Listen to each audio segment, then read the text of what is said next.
પૂર્વ દિશામાં સુંદર ચંદ્રમાનો ઉદય થયો. શ્રી રામચંદ્રજીએ તેને સીતાના મુખના જેવો જોઈને સુખ મેળવ્યું. પછી મનમાં વિચાર આવ્યો કે આ ચંદ્રમા તો સીતાના મુખ સમાન નથી.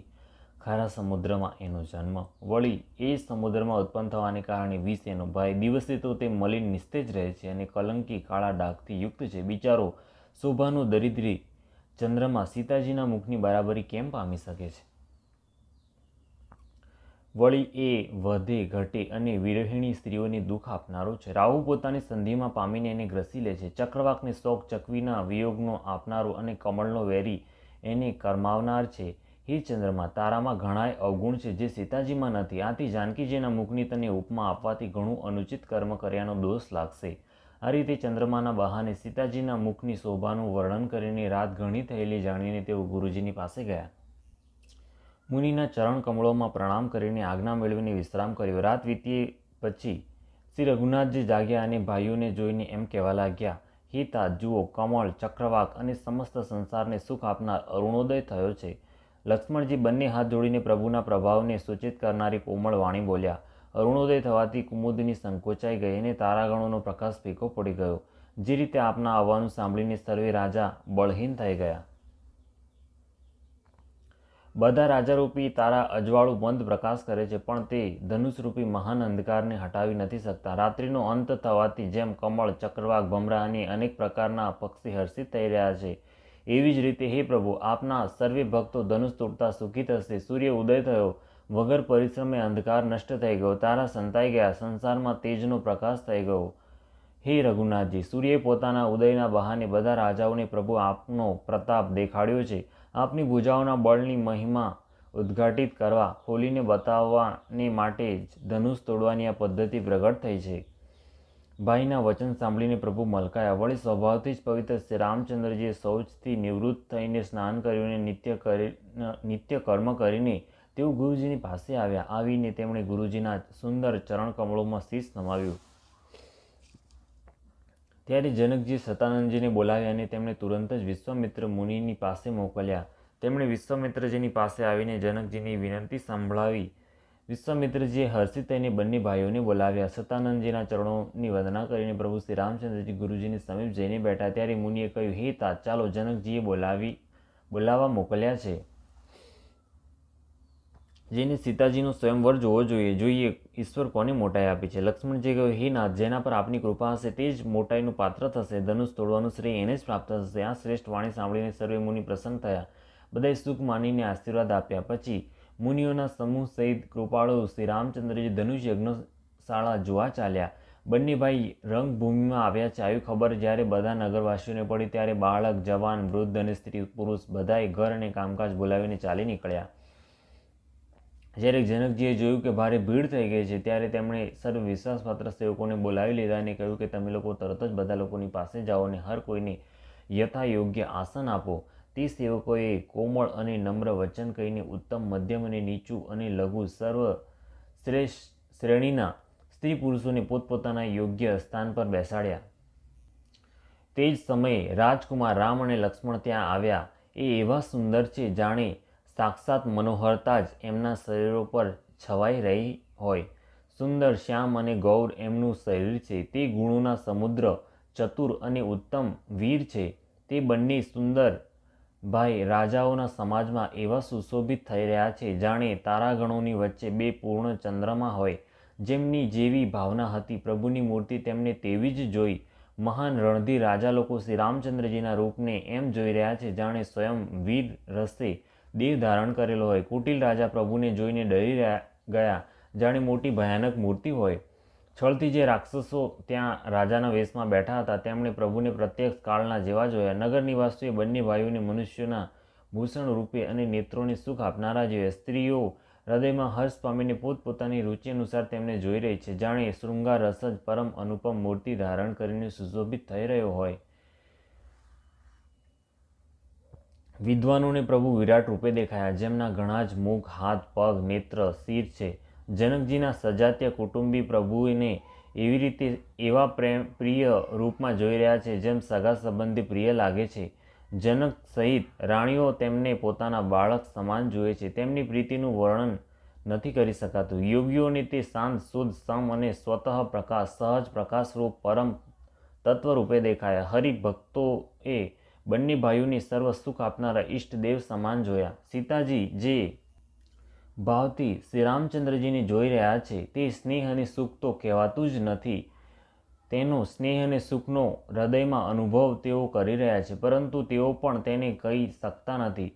તો કોઈ કવિ તેને કઈ રીતે કહી શકે? આ રીતે જેમને જેવો ભાવ હતો તેણે કૌશલાધીશ શ્રી રામચંદ્રજીને તેવા જ જોયા. સુંદર, શ્યામ અને ગૌર શરીરવાળા અને તથા વિશ્વભરના નેત્રોને ચોરનારા કૌશલાધીશના કુમાર રાજસભામાં આ રીતે સુશોભિત થઈ રહ્યા છે. બંને મૂર્તિઓ સ્વભાવથી જ વિના કોઈ શૃંગાર સજાવટે મનને હરનારી છે. કરોડો કામદેવોની ઉપમા પણ તેમને માટે તુચ્છ છે. તેમના સુંદર મુખ શરદ પૂર્ણિમાના ચંદ્રમાની પણ નિંદા કરનારા, તેનું ઝાંખું પાડનારા છે. અને કમળના જેવા નેત્રો મનને બહુ જ ગમે છે. સુંદર ચિતવન આખાય સંસારના મનને હરનારી, કામદેવનાય મનને પણ હરનારી છે. તે હૃદયને ઘણી જ પ્રિય લાગે છે, પરંતુ તેનું વર્ણન કરી નથી શકાતું. સુંદર ગાલ છે, કાનોમાં ચંચળ ઝુમકા કુંડળ છે, હડપચી અને અધર હોઠ સુંદર છે, કોમળ વાણી છે. હાસ્ય ચંદ્રમાના કિરણોનો તિરસ્કાર કરનારું છે. વાકી ભ્રમરો અને નાસિકા મનોહર છે. ઊંચા પહોળા લલાટ પર તિલક ઝળકી રહ્યું છે, દીપ્તિમાન થઈ રહ્યું છે. કાળા વાકડિયા વાળોને જોઈને ભમરાઓની પંક્તિઓ પણ લજાઈ જાય છે. પીળી ચોખૂણી ટોપીઓ શિરો પર સુશોભિત છે, જેની વચ્ચે વચ્ચે ફૂલોની કળીઓ બનાવેલી ભરત ગૂંથણ છે. શંખના સમાન સુંદર ગોળ ગળામાં મનોહર 3 રેખાઓ છે, જે જાણે ત્રણેય લોકોની સુંદરતાની સીમાને બતાવી રહી છે.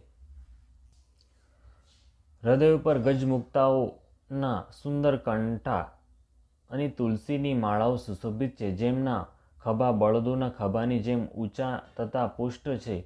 છટા ઊભા થવાની શૈલી સિંહના જેવી છે અને ભુજાઓ વિશાળ અને બળનો ભંડાર છે.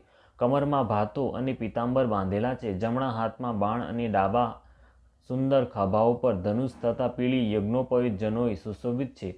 નખથી લઈને શિખા સુધી સર્વે અંગ સુંદર છે.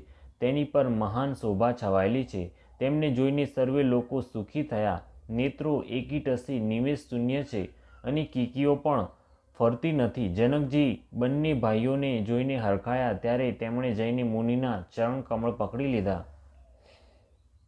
વિનંતી કરીને પોતાની કથા સંભળાવી અને મુનિઓને આખી રંગભૂમિ યજ્ઞશાળા બતાવી. મુનિની સાથે બંને શ્રેષ્ઠ રાજકુમાર જ્યાં જ્યાં જાય છે ત્યાં ત્યાં હર કોઈ આશ્ચર્યચકિત થઈ જોવા લાગે છે.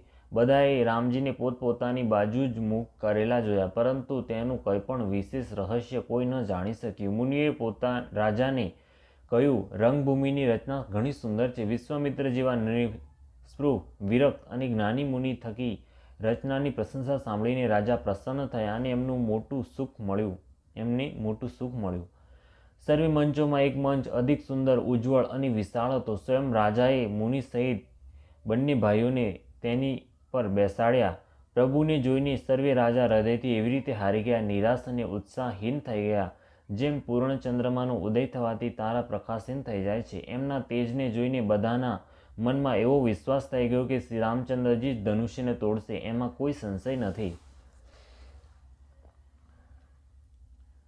અહીં એમના રૂપને જોઈને બધાના મનમાં એવો નિશ્ચય થઈ ગયો કે શિવજીના વિશાળ ધનુષ્યને શક્ય છે કે ન તૂટી શકે. વગર તોડે પણ સીતાજી શ્રી રામચંદ્રજીના ગળામાં જ જયમાળા પહેરાવશે, અર્થાત બંને રીતે તો અમારી હારત થશે ને વિજય શ્રી રામચંદ્રજીના હાથમાં રહેશે. આમ વિચારીને તે કહેવા લાગ્યા, હે ભાઈ, આવો વિચાર કરી યશ, પ્રતાપ, બળ અને તેજ કોઈને પોતપોતાના ઘેર ચાલો. બીજા રાજાઓ જે અવિવેકથી આંધળા થઈ રહ્યા હતા અને અભિમાની હતા, તેઓ આ વાત સાંભળીને બહુ હસ્યા. તેમણે કહ્યું, ધનુષ તોડવા છતાંય વિવાહ થવો કઠિન છે, અર્થાત સરળતાથી અમે જાનકીજીને હાથોમાંથી જવા નહીં દઈએ, તો તોડ્યા વિના તો રાજકુમારીને પરણી જ કોણ શકે છે? કાળ જ કેમ ન હોય, એક વાર તો સીતાજીને માટે તેને પણ અમે યુદ્ધમાં જીતી લઈશું. આ ઘમંડની વાત સાંભળીને બીજા રાજા જે ધર્માત્મા હરિભક્ત અને સમજુ હતા તે મલકાયા. તેમણે કહ્યું, રાજાઓના ગર્વને હરીને જે ધનુષ કોઈથી નહીં તૂટી શકે તેને તોડીને શ્રી રામચંદ્રજી સીતાજીને પરણશે. રહી યુદ્ધની વાત, તો મહારાજ દશરથજીના રણબંકા પુત્રોને યુદ્ધમાં તો જીતી જ કોણ શકે છે? ગાલ વગાડીને વ્યર્થ ન મરો. મનમાં લાડવાઓથી પણ ક્યાં ભૂખ મટે છે? અમારી પરમ પવિત્ર નિષ્કપટ શિખામણ સાંભળીને સીતાજીને પોતાના અંતરમાં સાક્ષાત જગતજનની સમજો. તેમને પત્ની રૂપમાં પામવાની આશા લાલસા છોડી દો અને શ્રી રઘુનાથજીને જગતના પિતા પરમેશ્વર સમજીને નેત્રો ભરીને એમની શોભા જોઈ લો. આવો અવસર વારંવાર નહીં મળે. સુંદર સુખ આપનારા અને સમસ્ત ગુણોનો ભંડાર એ બંને ભાઈ શિવજીના હૃદયમાં વસનારા છે. સ્વયં શિવજી પણ જેમને સદા હૃદયમાં છુપાવી રાખે છે તે તમારા નેત્રોની સામે આવી ગયા છે. સમીપ આવેલા ભગવદ દર્શન રૂપ અમૃતના સમુદ્રને છોડીને તમે જગતજનની જાનકીને પત્ની રૂપમાં પામવાની દુરાશા રૂપ મિથ્યા મૃગજળને જોઈને દોડીને કેમ મરો છો? તો ભાઈ જેને જે સારું લાગે તે જ કરો. અમે તો શ્રી રામચંદ્રજીના દર્શન કરીને આજે જન્મ લેવાનું ફળ પામી લીધું છે. જીવન અને જન્મને સફળ કરી લો. આમ કહીને ભલા રાજા પ્રેમમગ્ન થઈને શ્રી રામચંદ્રજીનું અનુપમ રૂપ જોવા જ લાગ્યા. મનુષ્યોની વાત જ શું, દેવતા લોકો પણ આકાશમાં વિમાનો પર ચડીને દર્શન કરી રહ્યા છે અને સુંદર ગાન કરતા ફૂલ વરસાવી રહ્યા છે. ત્યારે શું અવસર જાણીને જનકજીએ સીતાજીને બોલાવડાવ્યા. બધી ચતુર અને સુંદર સખીઓ આદરપૂર્વક એમને લેવા ચાલી. રૂપ અને ગુણોની ખાણ જગતજનની જાનકીજીની શોભાનું વર્ણન થઈ શકે એમ નથી. તેમના માટે મને કાવ્યની બધી ઉપમાઓ તુચ્છ લાગે છે, કેમ કે તે લૌકિક સ્ત્રીઓના અંગો સાથે અનુરાગ રાખનારી છે. અર્થાત તે જગતની સ્ત્રીઓના અંગોને આપવામાં આવે છે. કાવ્યની ઉપમાઓ બધી ત્રિગુણાત્મક માયિક જગતમાંથી લેવામાં આવી છે. તેમને ભગવાનની સ્વરૂપાશક્તિ શ્રી જાનકીજીના અપ્રાકૃત ચિન્મય અંગો માટે પ્રયુક્ત કરવી એટલે એમનું અપમાન કરવું અને પોતાને ઉપહાસાસ્પદ બનાવવો. સીતાજીના વર્ણનમાં એ જ ઉપમાને આપીને કોણ કુકવિ કહેવડાવે અને અપયશનો ભાગી બને. અર્થાત સીતાજીને માટે તે ઉપમાઓનો પ્રયોગ કરવો અને સુકવિના પદથી ચ્યુત થવું અને અપકીર્તિ વહોરી લેવી. કોઈ પણ સુકવિ આવી નાદાની અને અનુચિત કાર્ય નહીં કરે. જો કોઈ સ્ત્રી સાથે સીતાજીની સરખામણી કરવામાં આવે તો જગતમાં આવી સુંદર યુવતી છે જ ક્યાં જેની ઉપમા એમને માટે આપી શકાય. પૃથ્વીની સ્ત્રીઓની તો વાત જ શું, દેવતાઓની સ્ત્રીઓને પણ જો જોવામાં આવે તો અમારી અપેક્ષાએ તે કંઈક અધિક દિવ્ય અને સુંદર છે. તો એમનામાં સરસ્વતી તો બહુ બોલનારા છે. પાર્વતીજી અર્ધાંગના છે, અર્થાત અર્ધનારી. નટેશ્વરના રૂપે તેમનું અડધું જ અંગ સ્ત્રીનું છે, શેષ અડધું અંગ પુરુષ શિવજીનું છે. કામદેવની સ્ત્રી રતિ પતિને શરીર વિનાના અનંગ જાણીને ઘણી દુઃખી રહે છે અને જેમના વિષ અને મધ્ય જેવા સમુદ્રથી ઉત્પન્ન થવાને સંબંધે પ્રિય ભાઈ છે તેવા લક્ષ્મી સમાન તો જાનકીજીને કહી જ કેમ શકાય. જે લક્ષ્મીજીની વાત ઉપર કહેવાય છે તે નીકળ્યા હતા ખારા સમુદ્રમાંથી, જેને મથવા માટે ભગવાને અતિ કર્કશ પીઠવાળા કાચબાનું રૂપ ધારણ કર્યું, દોરડું બનાવ્યું, મહાન વિષધર વાસુકી નાગનું રવૈયાનું કાર્ય કર્યું, અતિશય કઠોર મંદરાચળ પર્વતે અને એને વલોવ્યો. બધા દેવતાઓ અને દૈત્યોએ મળીને જે લક્ષ્મીને અતિશય શોભાની ખાણ અને અનુપમ સુંદરી કહેવામાં આવે છે તેને પ્રગટ કરવામાં હેતુ બન્યા આ બધા અસુંદર અને સ્વાભાવિક રૂપે જ કઠોર ઉપકરણો. આવા ઉપકરણોથી પ્રગટ થયેલ લક્ષ્મી જાનકીજીની સમાનતા કેમ મેળવી શકે છે? હા, એનાથી વિપરીત જો શોભારૂપી અમૃતનો સમુદ્ર હોય, પરમ રૂપમય એ જ કચ્છપ ભગવાન હોય, શોભારૂપી દોરડું હોય, શૃંગાર રસ પર્વત હોય અને તે શોભાના સમુદ્રને સ્વયં કામદેવ પોતાના કરકમળોથી મથે, એવી રીતે સંયોગ થવાથી જ્યારે સુંદરતા અને સુખના મૂળ લક્ષ્મીજી ઉત્પન્ન થાય તો પણ કવિ લોકો તેને ઘણા સંકોચની સાથે સીતાજીના સમાન કહેશે. સમજુ સખીઓ સીતાજીને સાથે લઈને મનોહર વાણીથી ગીત ગાતા ચાલી. સીતાજીના નવલ શરીર પર સુંદર સાડી સુશોભિત છે. જગતજનનીની મહાન શોભા અતુલનીય છે. સર્વે આભૂષણ પોતપોતાની જગ્યાએ સુશોભિત છે, જેને સખીઓએ અંગે અંગમાં સારી રીતે સજાવીને પહેરાવ્યા છે. જ્યારે સીતાજીએ રંગભૂમિમાં પગ મૂક્યો ત્યારે એમનું દિવ્ય રૂપ જોઈને સ્ત્રી પુરુષ સર્વે મોહિત થઈ ગયા. દેવતાઓએ હરખાઈને નગારા વગાડ્યા અને પુષ્પો વરસાવીને અપ્સરાઓ ગાવા લાગી. સીતાજીના કરકમળોમાં જયમાળા સુશોભિત છે. તેમને સર્વે રાજાઓ પર અચાનક એક ઉડતી નજર નાખી.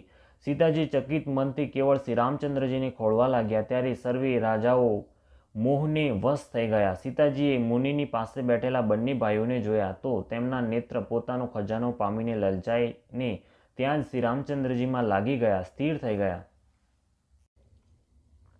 પરંતુ ગુરુજનોની લાજથી તથા બહુ મોટા સમાજને જોઈને સીતાજી લજાઈ ગયા. તે શ્રી રામચંદ્રજીને હૃદયમાં લાવીને સખીઓની તરફ જોવા લાગ્યા. શ્રી રામચંદ્રજીનું રૂપ અને સીતાજીની શોભા જોઈને સ્ત્રી પુરુષોએ પલકારા ત્યાગી દીધા. સર્વે એકી ટસે તેમને જ જોવા લાગ્યા. બધા પોતાના મનમાં વિચારી રહ્યા છે પણ કહેતા સંકોચાય છે. મનમાં ને મનમાં તેઓ વિધાતાની પ્રાર્થના કરે છે, હે વિધાતા, જનકજીની મૂળતાને શીઘ્ર હરી લો. અમારા જેવી જ સુંદર બુદ્ધિ એમને આપો કે જેથી વિચાર કર્યા વગર રાજા પોતાનો પ્રાણ છોડીને સીતાજીનો વિવાહ રામજી સાથે કરાવી દે.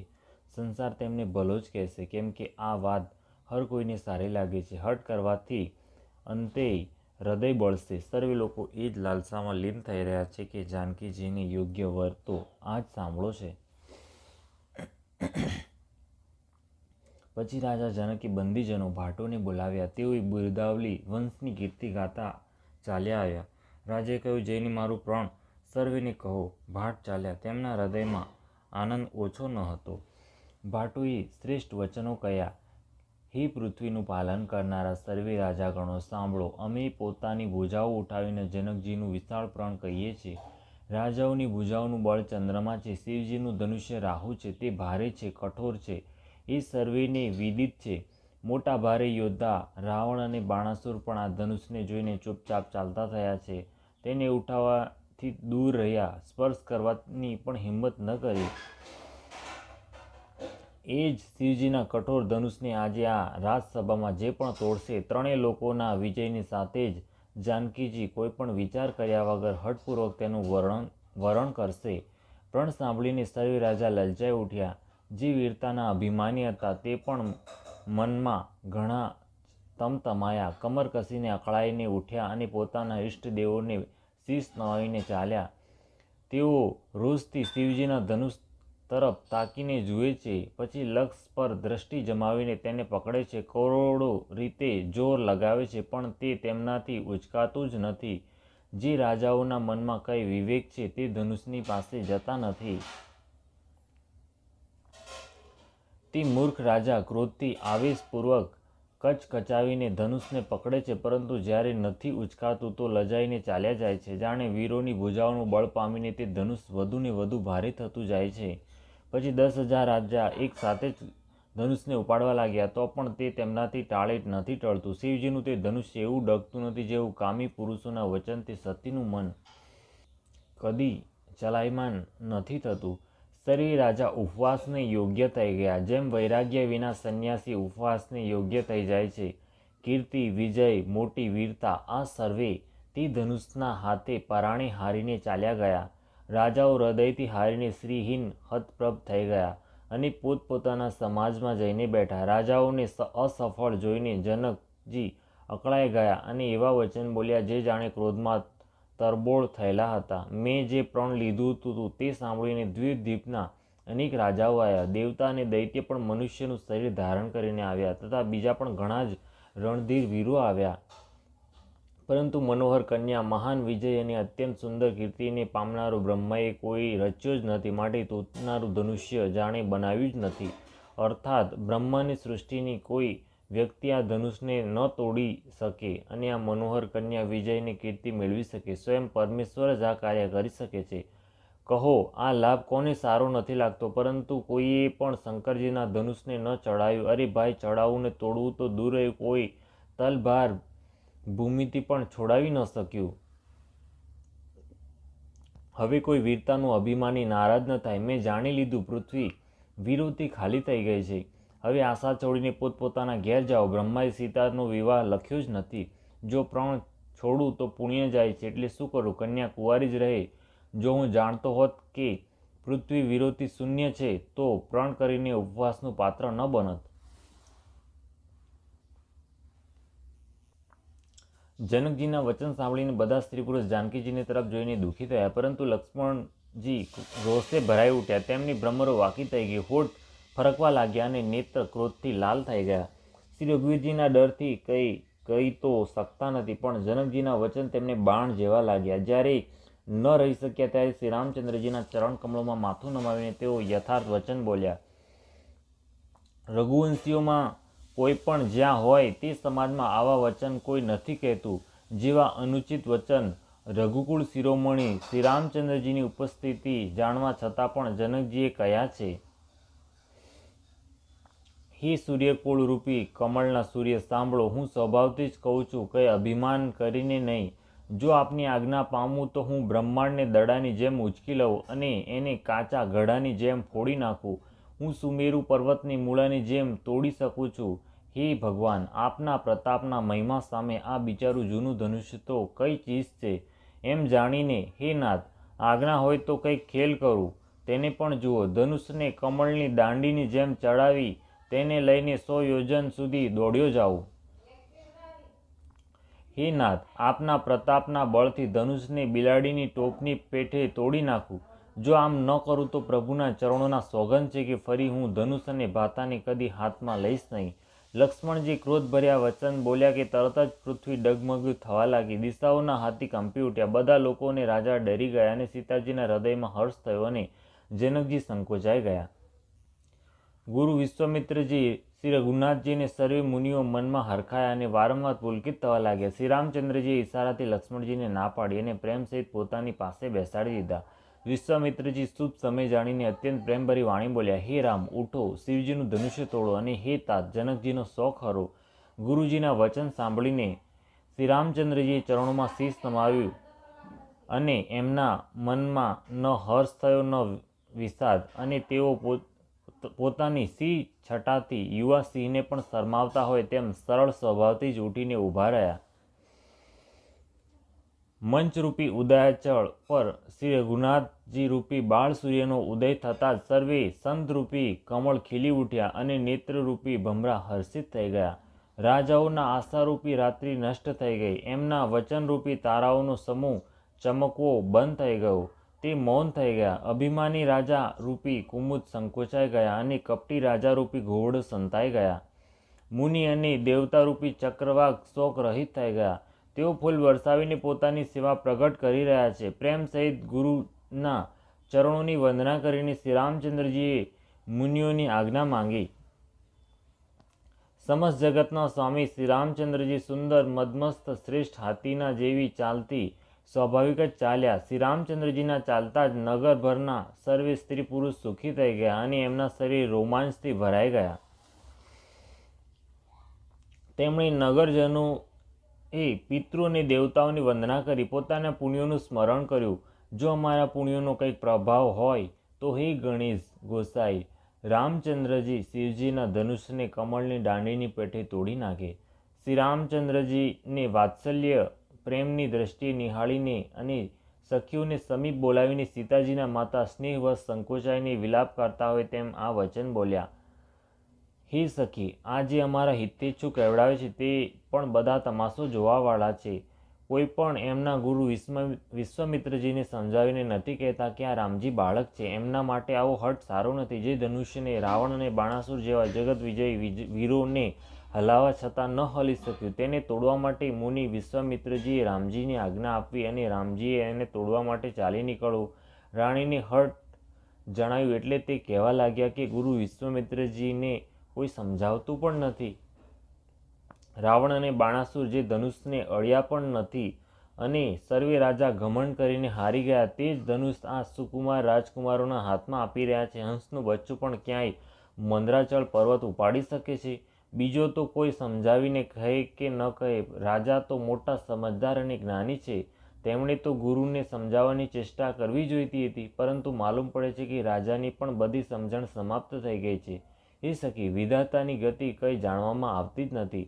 આમ કહીને રાણી ચૂપ થઈ ગયા. ત્યારે એક ચતુર રામજીના મહત્વને જાણનારા સખી કોમળ વાણીમાં બોલ્યા. હે રાણી, તેજવાનને જોવામાં નાનું હોવા છતાંય નાનું ન ગણવો જોઈએ. ક્યાં ઘડાથી ઉત્પન્ન થનાર નાનકડા મુનિ અગસ્ત્યજી અને ક્યાં અપાર સમુદ્ર, પરંતુ તેમણે તેને શોષી લીધો હતો. જેમનું સુયશ આખા સંસારમાં છવાયેલું છે. સૂર્ય સમૂહ જોવામાં નાનો લાગે છે, પણ તેનો ઉદય થતાં જ ત્રણેય લોકોનો અંધકાર નાસી જાય છે. જેના વશમાં બ્રહ્મા, વિષ્ણુ, શિવ અને સર્વ દેવતા છે, તે મંત્ર અત્યંત નાનો હોય છે. મહાન મદમસ્ત ગજરાજને નાનકડો અંકુશ વશમાં કરી લે છે. કામદેવી ફૂલોના જ ધનુષ બાણ લઈને સમસ્ત લોકોને પોતાના વશમાં કરી રાખ્યા છે. હે દેવી, આમ જાણીને સંદેહ ત્યાગી દો. હે રાણી, સાંભળો, રામચંદ્રજી ધનુષને અવશ્ય તોડશે જ. સખીના વચન સાંભળીને રાણીને શ્રીરામજીના સામર્થ્ય સંબંધે વિશ્વાસ થઈ ગયો. તેમની ઉદાસી મટી ગઈ અને શ્રીરામજી પ્રત્યે તેમનો પ્રેમ અત્યંત વધી ગયો. તે સમયે શ્રીરામચંદ્રજીને જોઈને સીતાજી ભયભીત હૃદયે જે તે દેવને પ્રાર્થના કરી રહ્યા છે. તેઓ વ્યાકુળ થઈને મનમાં ને મનમાં વિનવણી કરી રહ્યા છે. હે મહેશ ભવાની, મારા પર પ્રસન્ન થાઓ. મેં આપની જે સેવા કરી છે તેને સફળ કરો અને મારા પર સ્નેહ કરી ધનુષના ભારેપણાને હરી લો. હે ગણોના નાયક, વર આપનારા દેવ ગણેશજી, મેં આજના જ માટે તમારી સેવા કરી હતી. વારંવાર મારી વિનંતી સાંભળીને ધનુષનું ભારેપણું ઘણું જ ઓછું કરી નાખો. શ્રી રઘુનાથજીની તરફ જોઈને સીતાજી ધીરજ ધરીને સૂર્યનારાયણને મનાવી રહ્યા છે. તેમના નેત્રોમાં પ્રેમના આંસુ ભર્યા છે અને શરીર રોમાંચ થઈ રહ્યો છે. સારી રીતે નેત્રો ભરીને શ્રીરામચંદ્રજીની શોભા જોઈને પછી પિતાના પ્रणનું સ્મરણ કરીને સીતાજીનું મન શુદ્ધ થઈ ગયું. તે મનમાં ને મનમાં કહેવા લાગ્યા, અહો, પિતાજીએ ઘણું જ કઠણ હઠ નિર્ધાર્યું છે. તેઓ નફો નુકસાન કંઈ પણ નથી સમજી રહ્યા. મંત્રીઓ ડરી રહ્યા છે, માટે કોઈ એમને શિખામણ પણ આપતું નથી. પંડિતોની સભામાં આ ઘણું જ અનુચિત થઈ રહ્યું છે. ક્યાં તો વજ્રથી પણ અધિક કઠોર ધનુષ અને ક્યાં એ કોમળ શરીર, કિશોર શ્યામ સુંદર. હે વિધાતા, હું હૃદયમાં કઈ રીતે ધીરજ રાખું? સરસિયાના ફૂલના કણથી ક્યાંય હીરો છેદી શકાય છે?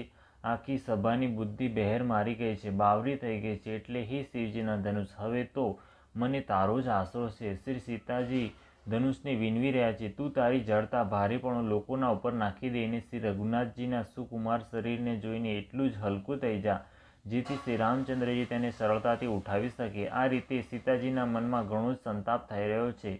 નિમેષનો એક લવલેશ માત્ર પણ 100 યુગ સમાન વીતી રહ્યો છે.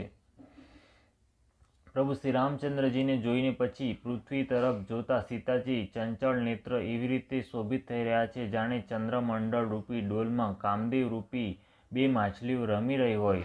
સીતાજીની વાણી રૂપી ભમરીને તેમના મુખરૂપી કમળે રોકી રાખ્યા છે. લજ્જારૂપી રાત્રિને જોઈને તે પ્રગટ નથી થઈ રહી. નેત્રોનું જળ નેત્રોના ખૂણામાં જ રહી જાય છે, જેમ અતિ કંજૂસનું સોનું દટાયેલું જ રહી જાય છે.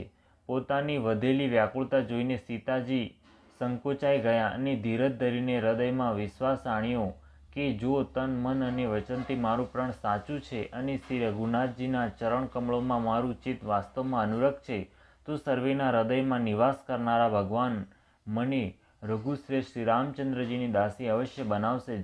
જેના પર સાચો સ્નેહ હોય છે તે તેને મળે જ છે. આમાં કોઈ સંશય નથી. પ્રભુની સામે જોઈ સીતાજીએ તનથી પ્રેમ નિર્ધારી લીધો, અર્થાત એમ નિશ્ચય કરી લીધો કે આ શરીર એમનું જ થઈને રહેશે કાં તો રહેશે જ નહીં. કૃપાનિધાન શ્રી રામચંદ્રજી બધું જ જાણી ગયા. તેમણે સીતાજીને જોઈને ધનુષની તરફ એવી રીતે જોયું જેમ ગરુડજી નાનકડા સર્પને જુએ છે. આ બાજુ જ્યારે લક્ષ્મણજીએ જોયું કે રઘુકુળ મણિ શ્રી રામચંદ્રજીએ શિવજીના ધનુષની સામે જોયું છે, તો તેઓ શરીરથી પુલકિત થઈને બ્રહ્માંડને ચરણોથી દબાવીને વચન બોલ્યા, હે દિગ્ગજો, હે કચ્છપ, હે શેષ, હે વારા, ધીરજ ધરીને પૃથ્વીને પકડી રાખજો, જેથી તે ડોલી ન શકે. શ્રી રામચંદ્રજી શિવજીના ધનુષને તોડવા ઈચ્છે છે. મારી આજ્ઞા સાંભળી બધા સાવધાન થઈ જાઓ. શ્રી રામચંદ્રજી જ્યારે ધનુષની નજીક આવ્યા ત્યારે સર્વે સ્ત્રી પુરુષોએ દેવતાઓ અને પુણ્યોને મનાવ્યા.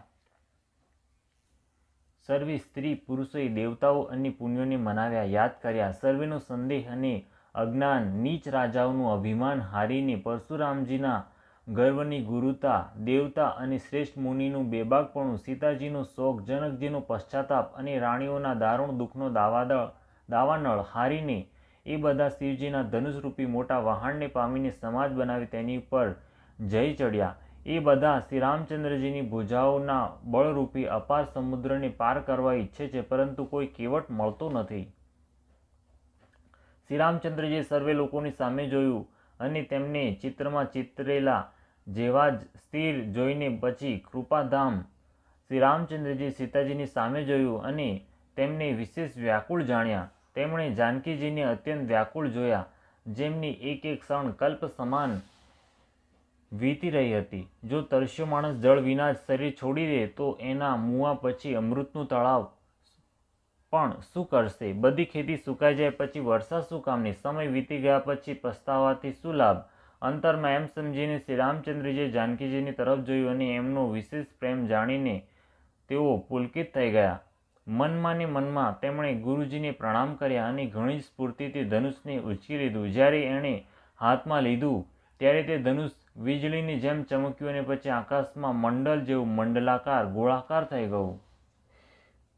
ધનુષ લેતા, ચડાવતા અને જોરથી ખેંચતા કોઈએ ન જાણ્યું. અર્થાત આ ત્રણેય કામ એટલી ઝડપથી થયા કે ધનુષને ક્યારે ઉંચક્યું, ક્યારે ચડાવ્યું ને ક્યારે ખેંચ્યું એની કોઈને ખબર જ ન પડી. બધાએ શ્રી રામચંદ્રજીને ધનુષ ખેંચી ઊભેલા જોયા. તે જ ક્ષણે શ્રી રામચંદ્રજી ધનુષને વચમાંથી તોડી નાખ્યું. ભયંકર કઠોર ધ્વનિ બધા લોકોમાં પ્રતિધ્વનિત થઈને ગુંજી ઉઠી. ઘોર કઠોર અવાજથી સર્વે લોકો ભરાઈ ગયા. સૂર્યના ઘોડા માર્ગ છોડીને ચાલવા લાગ્યા. દિગ્ગજો ચિત્કારવા લાગ્યા. ધરતી ડોલવા લાગી. શેષ, વારાહ અને કચ્છપ સાંભળીને ઉઠ્યા. દેવો, રાક્ષસો અને મુનિઓએ કાન પર હાથ મૂક્યા અને સર્વે વ્યાકુળ થઈને વિચારવા લાગ્યા. તુલસીદાસજી કહે છે કે જ્યારે બધાને નિશ્ચય થઈ ગયો કે શ્રી રામચંદ્રજી ધનુષ તોડી નાખ્યું ત્યારે બધા શ્રી રામચંદ્રજીનો જય બોલવા લાગ્યા. શિવજીનું ધનુષ વહાણ છે અને શ્રી રામચંદ્રજીની ભુજાઓનું બળ સમુદ્ર છે. ધનુષ તૂટવાથી તે આખો સંઘ ડૂબી ગયો જે મોહવશ થઈને અગાઉ આ વહાણ ઉપર ચડ્યો હતો, જેનું વર્ણન આગળ આવ્યું છે. પ્રભુએ ધનુષના બંને ટુકડા પૃથ્વી પર નાખી દીધા. આ જોઈને બધા લોકો સુખી થયા. વિશ્વામિત્ર રૂપી પવિત્ર સમુદ્રમાં જેમાં પ્રેમ રૂપી સુંદર અગાધ જળ ભર્યું છે, રામ રૂપી પૂર્ણ ચંદ્રને જોઈને પુલકાવલી રૂપી ભારે લહેરો વધવા લાગી. આકાશમાં અત્યંત જોરથી નગારા વાગવા લાગ્યા અને દિવાંગનાઓ ગાન કરીને નાચવા લાગી. બ્રહ્મા આદિ દેવતા, સિદ્ધ અને મુનીશ્વર જન પ્રભુની પ્રશંસા કરી રહ્યા છે અને આશીર્વાદ આપી રહ્યા છે. તેઓ રંગબેરંગી ફૂલો અને માળાઓ વરસાવી રહ્યા છે. કિન્નરજન રસીલા ગીત ગાઈ રહ્યા છે. ધનુષ ભંગ થયો તેના પ્રચંડ ધ્વનિ સાથે જ શ્રી રામચંદ્રજીએ ભારે ધનુષ તોડી નાખ્યું. ના ધ્વનિ સાથે જ ચારે બાજુ જય જયકારનો ધ્વનિ સમસ્ત બ્રહ્માંડોમાં છવાઈ ગયો. જય જયકારનો ધ્વનિ ઘણીવાર સુધી ચાલતો રહ્યો, જેથી લોકોને ખબર જ ન પડી કે ધનુષભંગનો ધ્વનિ ક્યારે વિલીન થઈ ગયો. ચારે બાજુ નરનારી શ્રી રામચંદ્રજીની પ્રશંસા કરી રહ્યા છે. ધીર બુદ્ધિવાળા ભાટ, માગધ અને સૂતજનો બિરદાવલી કીર્તિના વખાણ કરી રહ્યા છે અને સર્વે લોકો ઘોડા, હાથી, ધન, મણિ, વસ્ત્ર ન્યોછાવર કરી રહ્યા છે. ઝાંઝ, મૃદંગ, શંખ, શરણાઈ, દુંદુભી અને સુહામણા નગારા આદિ ઘણી જાતના સુંદર વાજા વાગી રહ્યા છે અને સર્વત્ર યુવતીઓ મંગળ ગીતો ગાઈ રહી છે. સખીઓ સહિત રાણી અત્યંત હરખાયા, જાણે સુકાતા ધાન્ય પર પાણી વરસ્યું હોય. જનકજીએ શોક ત્યજીને સુખ પ્રાપ્ત કર્યું, જાણે તરતા તરતા થાકેલા પુરુષે આધાર મેળવી લીધો હોય. ધનુષ તૂટી જવાથી રાજા લોકો એવા શ્રીહીન નિસ્તેજ થઈ ગયા જેમ દિવસે દીપકની શોભા જતી રહે છે. સીતાજીનું સુખ એવી રીતે વર્ણવી શકાય જેમ ચાતકી સ્વાતિનું જળ પામી ગઈ હોય. શ્રી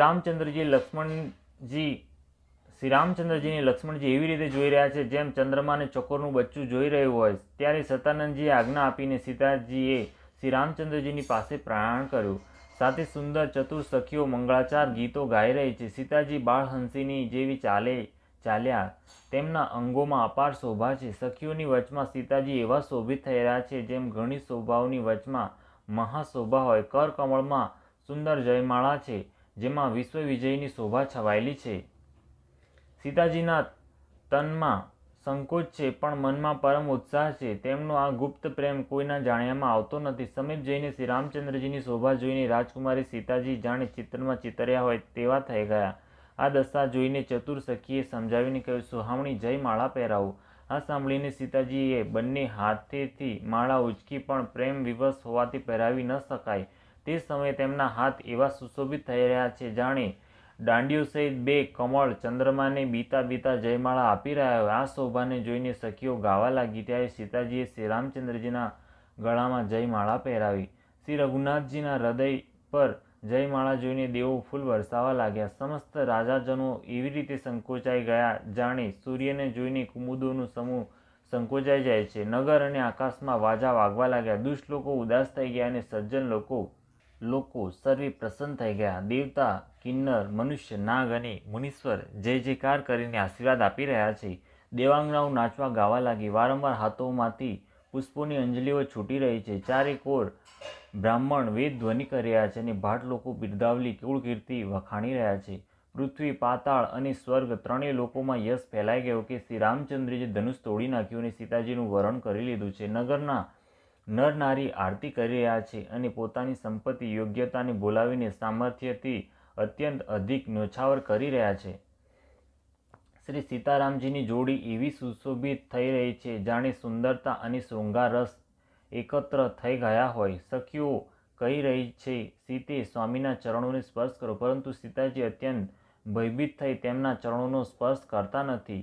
ગૌતમની સ્ત્રી અહલ્યાની ગતિનું સ્મરણ કરીને સીતાજી શ્રી રામચંદ્રજીના ચરણોને હાથેથી સ્પર્શ કરી રહ્યા નથી. સીતાજીનો અલૌકિક પ્રેમ જાણીને રઘુકુળમણી શ્રી રામચંદ્રજી મનમાં હસ્યા. તે સમયે સીતાજીને જોઈને કેટલાક રાજા લોકો લલચાઈ ઉઠ્યા. તે દુષ્ટ, કપૂત અને મૂળ રાજા મનમાં ઘણા રોષે ભરાયા. તે અભાગ્યા ઉઠીને કવચ પહેરીને જ્યાં ત્યાં ગાલ બજાવવા લાગ્યા, બકવા માંડ્યા. કોઈ કહે છે કે સીતાજીને છીનવી લો અને બંને રાજકુમારોને પકડીને બાંધી લો. ધનુષ તોડવાની ઈચ્છા નહીં સરે, આશા પૂરી નહીં થાય.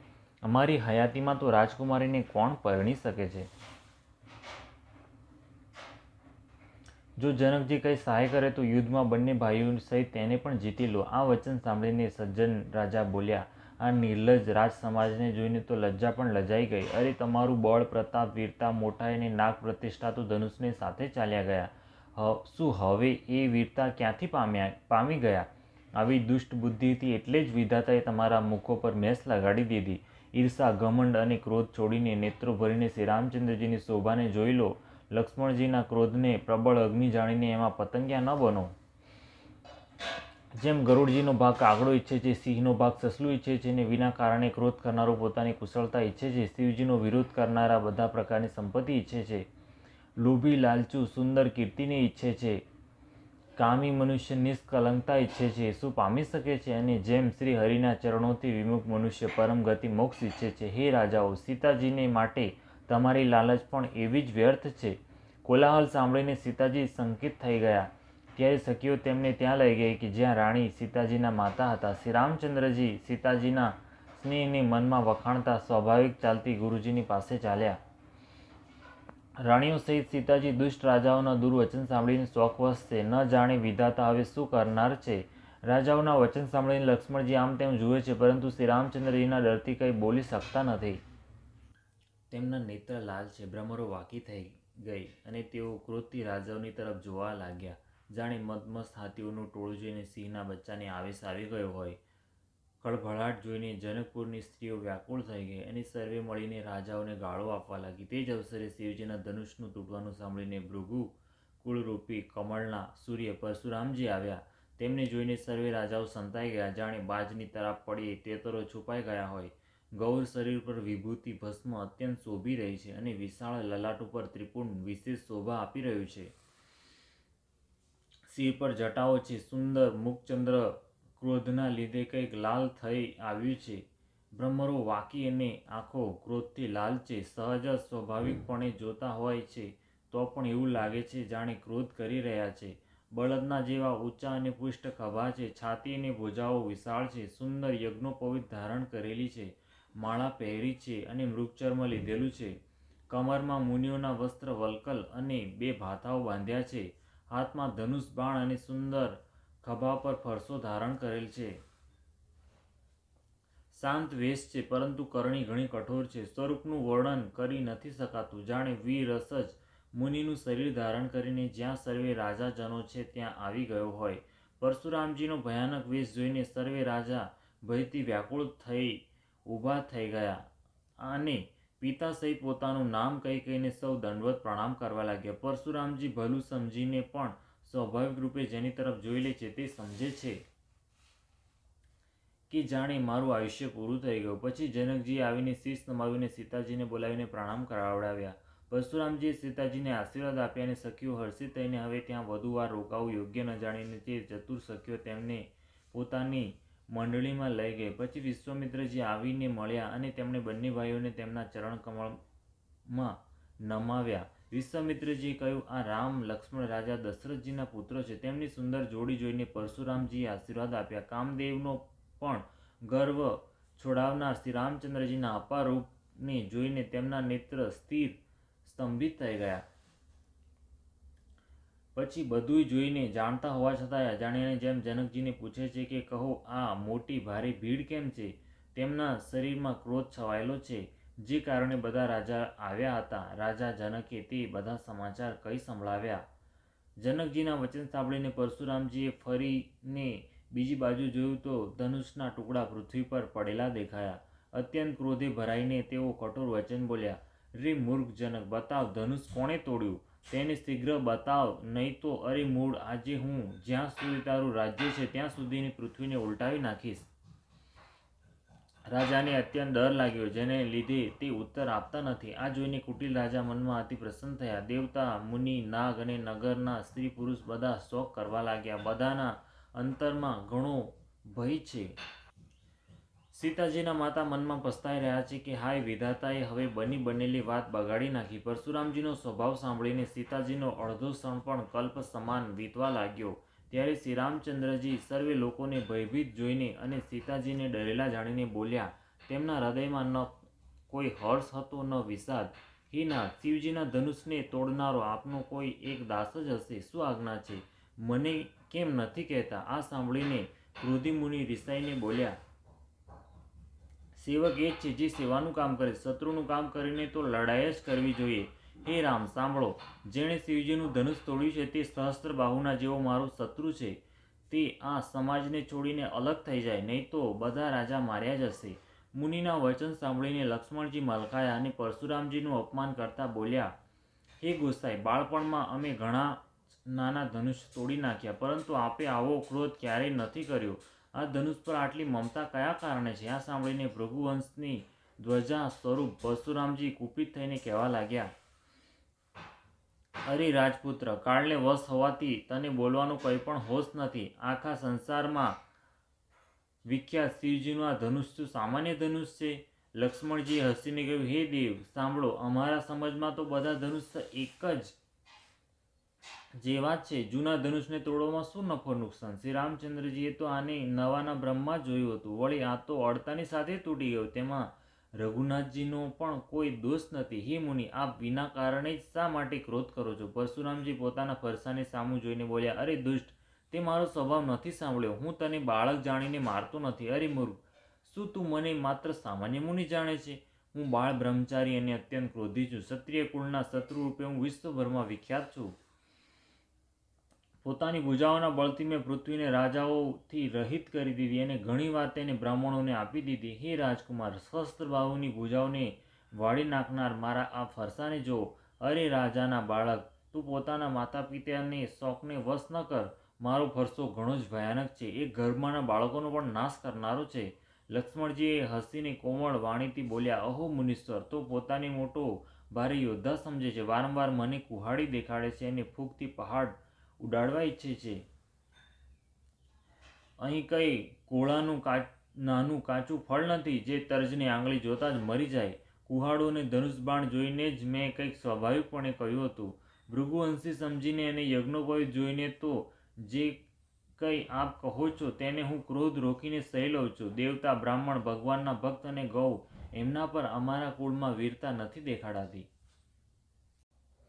કેમ કે એમને મારવાથી પાપ લાગે છે. એમનાથી હારી જવામાં અપકીર્તિ થાય છે. એટલે આપ મારો તો પણ આપના પગમાં જ પડવું જોઈએ. આપનું એક એક વચન જ કરોડો વજ્રોની સમાન છે. ધનુષબાણ અને કુહાડી તો આપ વ્યર્થ જ ધારણ કરો છો. એમની ધનુષબાણ અને કુહાડી જોઈને જ મેં કંઈક અનુચિત કહ્યું હોય તો તેને હે ધીર મહામુનિ ક્ષમા કરો. આ સાંભળીને ભૃગુવંશ મણી પરશુરામજી ક્રોધ સાથે ગંભીર વાણી બોલ્યા, હે વિશ્વામિત્ર, સાંભળો, આ બાળક ઘણો જ કુબુદ્ધિ અને કુટિલ છે. કાળને વશ થઈને એ પોતાનો કુળનો ઘાતક બની રહ્યો છે. એ સૂર્યવંશ રૂપી પૂર્ણચંદ્રનું કલંક છે. તે બિલકુલ ઉદ્દંડ, મૂર્ખ અને નીડર છે. હમણાં ક્ષણ માત્રમાં એ કાળનો કોળિયો થઈ જશે. હું પોકારીને કહી દઉં છું, પછી મારો દોષ નથી. જો તમે એને બચાવવા ઈચ્છતા હો તો અમારા પ્રતાપ, બળ અને ક્રોધને જણાવીને એને અટકાવી દો. લક્ષ્મણજીએ કહ્યું, હે મુનિ, આપના સુયશનું આપના હોવા છતાં અન્ય કોણ વર્ણન કરી શકે છે? આપે પોતાના જ મુખથી પોતાની કરણીનું અનેક વખત અનેક પ્રકારે વર્ણન કર્યું છે. એટલાથી પણ સંતોષ ન થયો હોય તો ફરી કહી નાખો. ક્રોધને રોકીને અસહ્ય દુઃખ ન સહો. આપ વીરતાનું વ્રત ધારણ કરનારા ધૈર્યવાન અને શોભ રહિત છો. ગાળો આપતા આપ શોભા નથી પામતા. શૂરવીર તો યુદ્ધમાં કરણી શૂરવીરતાનું કાર્ય કરે છે, કહીને પોતાને નથી ઓળખાવતા. શત્રુને યુદ્ધમાં હાજર જોઈને કાયર જ પોતાના પ્રતાપની ડંફાસ માર્યા કરે છે. આપ તો જાણે કાળને બૂમ પાડીને વારંવાર એને મારા માટે બોલાવો છો. લક્ષ્મણજીના કઠોર વચન સાંભળતા જ પરશુરામજીએ પોતાના ભયાનક ફરસાને સજાવીને હાથમાં લઈ લીધો અને બોલ્યા, હવે લોકો મને દોષ ના આપે. આ કડવું બોલનારો બાળક મારી નાખવાને જ યોગ્ય છે. એને બાળક જાણીને મેં ઘણો બચાવ્યો, પણ હવે એ ખરેખર મરવાને જ આવી ગયો છે. વિશ્વામિત્રજી કહ્યું, અપરાધ ક્ષમા કરો. બાળકના દોષ અને ગુણને સાધુ લોકો નથી ગણકારતા. પરશુરામજી બોલ્યા, આ તેજ ધારનો કુહાડો, હું દયા રહિત અને ક્રોધી, અને આ ગુરુદ્રોહી અને અપરાધી મારા સામે ઉત્તર આપી રહ્યો છે. આમ થવા છતાં હું એને વગર મારે છોડી રહ્યો છું. તો હે વિશ્વામિત્ર, કેવળ તમારા શીલ પ્રેમના લીધે, નહીતર એને આ કઠોર કુહાડીથી વાળીને ઓછા પરિશ્રમે હું ગુરુથી ઋણમુક્ત થઈ જાત. વિશ્વામિત્રજીએ હૃદયમાં હસીને કહ્યું, મુનિને સર્વે સ્થળે લીલુંછમ સૂજી રહ્યું છે. અર્થાત સર્વત્ર વિજયી થવાના કારણે આ રામ લક્ષ્મણને પણ સાધારણ ક્ષત્રિય સમજી રહ્યા છે. પરંતુ આ લોહમય ખાંડ છે, ખાંડા ખડક છે, શેરડીની રસની ખાંડ નથી, જે મુખમાંથી મૂકતા જ ઓગળી જાય. ખેદ છે, મુનિ હજી પણ અસમજુ બનેલા છે, આમના પ્રભાવને નથી સમજી રહ્યા. લક્ષ્મણજીએ કહ્યું, હે મુનિ, આપના શીલને કોણ નથી જાણતું? તે સંસાર માત્રમાં પ્રસિદ્ધ છે. આપ માતા પિતાથી તો સારી રીતે ઋણ થઈ ગયા છો. હવે ગુરુનું ઋણ જ રહ્યું છે, જેનો અંતરમાં ઘણો વસવસો લાગ્યો છે. તે જાણે મારા જ માથે નાખ્યો હતો. ઘણા દિવસ વીતી ગયા, આથી વ્યાજ પણ ઘણું વધી ગયું હશે. હવે કોઈ હિસાબ કરનારને બોલાવી લાવો, તો હું તુરંત જ થેલી ખોલીને આપી દઉં. લક્ષ્મણજીના કડવા વચન સાંભળીને પરશુરામજીએ ફરસાની ધાર ઘસી. આખી સભા હાય હાય કરીને પોકારી ઉઠી. લક્ષ્મણજીએ કહ્યું, હે ભૃગુ શ્રેષ્ઠ, આપ મને ફરસો દેખાડી રહ્યા છો, પરંતુ હે રાજાઓના શત્રુ, હું બ્રાહ્મણ સમજીને બચાવી રહ્યો છું. બ્રાહ્મણ જાણીને જવા દઉં છું. આપને ક્યારે કોઈ રણધીર બળવાન વીર ન મળ્યા? હે બ્રાહ્મણ દેવતા, આપ ઘરમાં જ મોટા છો. આ સાંભળીને અનુચિત છે, અનુચિત છે કહીને બધા લોકોએ પોકારી ઉઠ્યા. ત્યારે શ્રી રઘુનાથજીએ ઈશારાથી લક્ષ્મણજીને અટકાવી દીધા. લક્ષ્મણજીના આહુતિ સમાન ઉત્તરથી પરશુરામજીના ક્રોધરૂપી અગ્નિને વધતો જોઈને સૂર્યકુળના સૂર્ય શ્રી રામચંદ્રજી જળ સમાન શાંત કરનારા વચન બોલ્યા, હે નાથ, બાળક પર કૃપા કરો. આ સીધા અને દૂધમુખા બાળક પર ક્રોધ ન કરો. જો એ પ્રભુનો આપનો થોડોક પણ મહિમા પ્રભાવ જાણતો હોત તો શું આ અણસમજુ આપની બરાબરી કરત?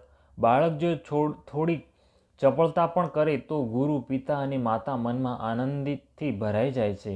એટલે આને નાનું બાળક અને સેવક જાણીને કૃપા કરો. આપ તો સમદર્શી, સુશીલ, ધીર અને જ્ઞાની મુનિ છો. શ્રી રામચંદ્રજીના વચન સાંભળીને તે કંઈક ટાઢા પડ્યા. એટલામાં જ લક્ષ્મણજી કંઈક કહીને પાછા મલકાયા. તેમને હસતા જોઈને પરશુરામજીને નખથી શિખર સુધી આખા શરીરમાં ક્રોધ છવાઈ ગયો. તેણે કહ્યું, હે રામ, તારો ભાઈ મોટો પાપી છે. એ શરીરથી ગોરો છે, પણ હૃદયથી ઘણો કાળો છે. એ વિષમુખો છે, દૂધમુખો નથી, સ્વભાવથી જ વાંકો છે. તારું અનુસરણ નથી કરતો, તારા જેવો શીલવાન નથી. આ નીચ મને કાળ સમાન નથી જોતો. લક્ષ્મણજીએ હસીને કહ્યું, હે મુનિ, સાંભળો.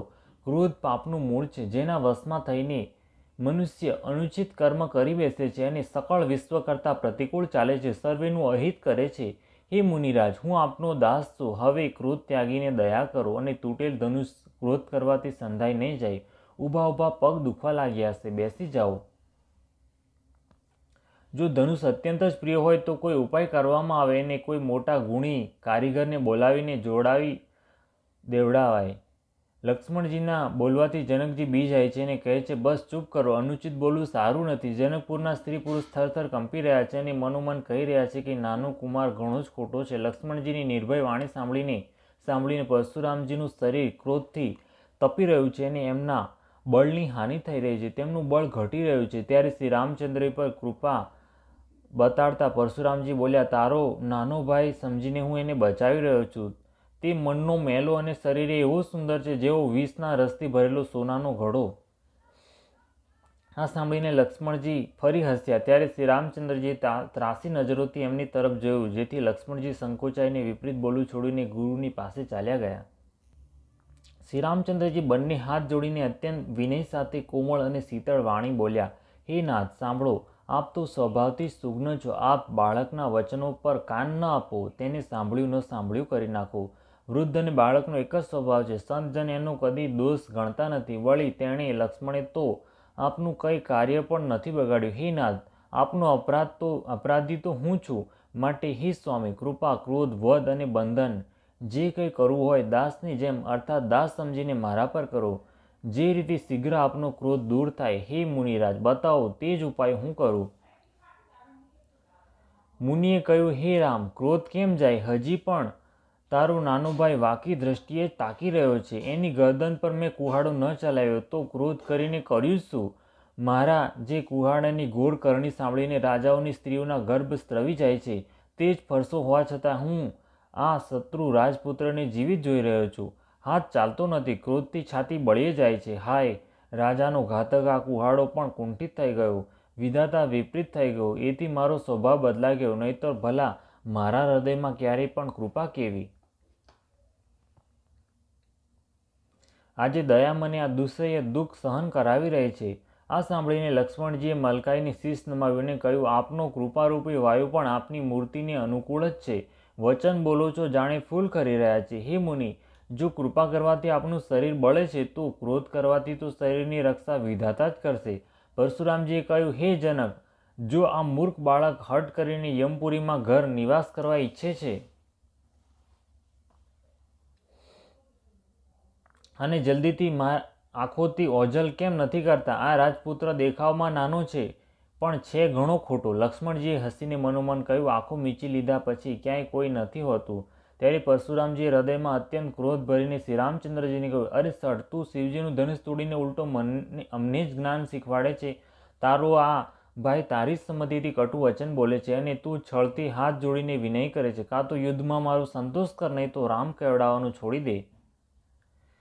અરે શિવદ્રોહી, છળ ત્યાગીને મારી સાથે યુદ્ધ કર, નહીં તો ભાઈ સહિત તને મારી નાખીશ. આ રીતે પરશુરામજી કુહાડો ઉઠાવી બકી રહ્યા છે અને શ્રી રામચંદ્રજી શીશ ઝુકાવી મનમાં ને મનમાં મલકાઈ રહ્યા છે. શ્રી રામચંદ્રજીએ મનમાં ને મનમાં કહ્યું, ગુનો તો લક્ષ્મણજીનો અને ક્રોધ મારા પર જ કરે છે. ક્યાંક ક્યાંક સીધાપણામાં પણ મોટો દોષ છે. વાંકો જાણીને બધા લોકો કોઈની પણ વંદના કરે છે અને વાંકો ચંદ્રમા અને રાહુ પણ નથી ગ્રસતો.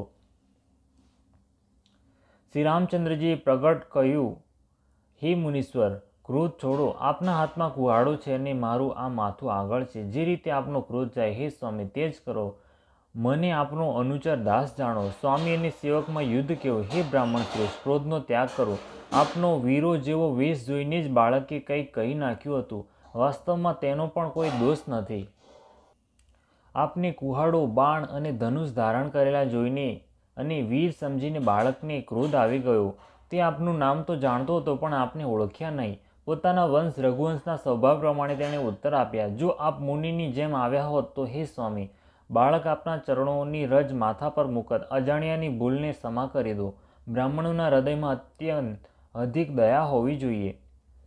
હે નાથ, અમારી અને આપની બરાબરી કેવી? કહો ને, ક્યાં ચરણ અને ક્યાં મસ્તક? ક્યાં મારું રામ માત્ર નાનકડું જ નામ અને ક્યાં આપનું પરશુ સહિતનું મોટું નામ? હે દેવ, અમારો તો એક જ ગુણ ધનુષ છે અને આપના પરમ પવિત્ર શમ, દમ, તપ, શૌચ, ક્ષમા, સરળતા, જ્ઞાન અને વિજ્ઞાન અને આસ્તિકતા એ 9 ગુણ છે. અમે તો બધી જ રીતે આપથી હાર્યા છીએ. હે વિપ્રશ્રેષ્ઠ, અમારા અપરાધોને ક્ષમા કરો. શ્રી રામચંદ્રજીએ પરશુરામજીને વારંવાર મુનિ અને વિપ્રવર કહ્યા ત્યારે ભૃગુપતિ પરશુરામજી કુપિત થઈને બોલ્યા, તું પણ પોતાના ભાઈ જેવો જ વાકો છે. તું મને કેવળ સામાન્ય બ્રાહ્મણ જ સમજે છે. હું કેવો વિપ્ર છું તે તને સંભળાવું છું. ધનુષને સર્વો, બાણને આહુતિ અને મારા ક્રોધને અત્યંત ભયંકર અગ્નિ જાણ. ચતુરંગની સેના, સુંદર સમિધાઓ યજ્ઞમાં બળતા લાકડા છે. મોટા મોટા રાજા તેમાં આવીને બલિના પશુ બન્યા છે, જેમનો મેં આજ ફરસાથી કાપીને બલિ આપ્યો છે. આવા કરોડો જપયુક્ત રણ યજ્ઞ મેં કર્યા છે. અર્થાત જેમ મંત્રોચ્ચાર પૂર્વક સ્વાહા શબ્દની સાથે આહુતિ અપાય છે, તે જ રીતે મેં પોકારી પોકારીને રાજાઓની બલિ આપી છે. મારો પ્રભાવ તને ખબર નથી, એટલે તું બ્રાહ્મણના બ્રહ્મમાં મારો અનાદર કરી બોલી રહ્યો છે. ધનુષ તોડી નાખ્યું એથી તારો ઘમંડ બહુ વધી ગયો. એવો અહંકાર છે જાણે સંસારને જીતીને ઊભો હોય. શ્રી રામચંદ્રજીએ કહ્યું, હે મુનિ, વિચારીને બોલો. આપનો ક્રોધ ઘણો મોટો છે અને મારી ભૂલ ઘણી નાની છે. જૂનું ધનુષ હતું, અડધા તૂટી ગયું. હું કયા કારણે અભિમાન કરું? હે ભૃગુનાથ, જો અમે ખરેખર બ્રાહ્મણ કહીને અનાદર કરીએ છીએ તો આ સત્ય સાંભળો. પછી સંસારમાં એવો કયો યોદ્ધો છે જેને અમે ડરના માર્યા શીશ નમાવીએ?